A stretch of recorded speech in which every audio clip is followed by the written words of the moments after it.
नमस्कार दोस्तों, मैं हूं सोनी मेहुल और आज आपके साथ मैं हाजिर हूं फिर एक नया कंटेंट लेकर। आज हम इस वीडियो में बात करने वाले हैं गांधी जी द्वारा चलाए जाने वाला नमक मार्च आंदोलन के बारे में।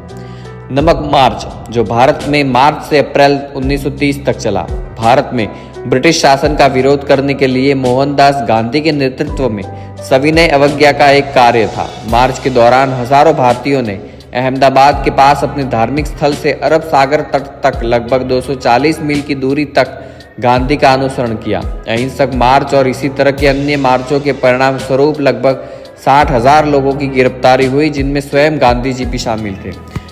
भारत को आखिरकार 1947 में ग्रेट ब्रिटेन से आज़ादी मिल ही गई। ब्रिटेन के 1882 के एक नमक अधिनियम ने भारतीयों को उनके आहार में मुख्य नमक इकट्ठा करने या बेचने से प्रतिबंध कर दिया।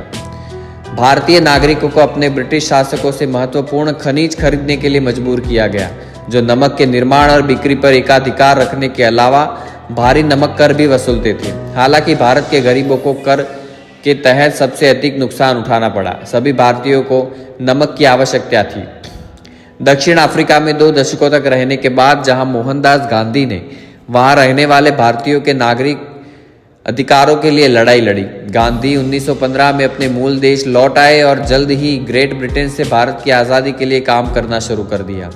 गांधी जी ने तर्क दिया कि नमक अधिनियम की अवहेलना करना कई भारतीयों के लिए ब्रिटिश कानून को अहिंसक तरीके से तोड़ने का एक सरल तरीका होगा। गांधी ने ब्रिटिश नमक नीतियों के प्रतिरोध को सत्याग्रह या सामूहिक सविनय अवज्ञा के अपने नए अभियान के लिए एकीकृत विषय घोषित किया।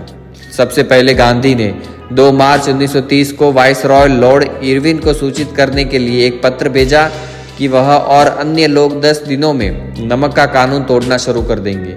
फिर 12 मार्च 1930 को गांधी जी अहमदाबाद के पास साबरमती में अपने आश्रम या धार्मिक आश्रय स्थल से कई दर्जन अनुयायियों के साथ लगभग 240 मील की पैदल यात्रा पर अरब सागर के तटीय शहर दांडी के लिए निकले।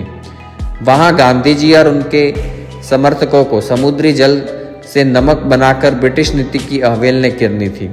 रास्ते भर गांधी जी ने बड़ी भीड़ को संबोधित किया और हर गुजरते दिन के साथ बड़ी संख्या में लोग नमक सत्याग्रह में शामिल होते गए। 5 अप्रैल को जब वे दांडी पहुंचे, तब तक गांधी जी हजारों प्रदर्शनकारियों की भीड़ का नेतृत्व कर रहे थे। उन्होंने भाषण दिया और प्रार्थनाएं करवाई और अगली सुबह नमक बनाने के लिए समुद्र में चले गए। उसने समुद्र तट पर हर उच्च ज्वार पर क्रिस्टलीकृत समुद्री नमक से बने नमक के फ्लैटों पर काम करने की योजना बनाई, लेकिन पुलिस ने नमक के भंडार को मिट्टी में कुचलकर उसे रोक दिया। निडर होकर गांधी नीचे पहुंचे और मिट्टी से प्राकृतिक नमक की एक छोटी सी गांठ उठाई और ब्रिटिश कानून की अवहेलना हो चुकी थी। दांडी में हजारों लोगों ने उनके नेतृत्व का अनुसरण किया और बम्बई, जिसे अब मुंबई कहा जाता है, और कराची के तटीय शहरों में भारतीय राष्ट्रवादियों ने नमक बनाने में नागरिकों की भीड़ का नेतृत्व किया। पूरे भारत में सविनय अवज्ञा भड़क उठी, जिसमें जल्द ही लाखों भारतीय शामिल हो गए और ब्रिटिश अधिकारियों ने 60,000 से अधिक लोगों को गिरफ्तार कर लिया। 5 मई को गांधी जी को स्वयं गिरफ्तार कर लिया गया, लेकिन उनके बिना भी सत्याग्रह जारी रहा।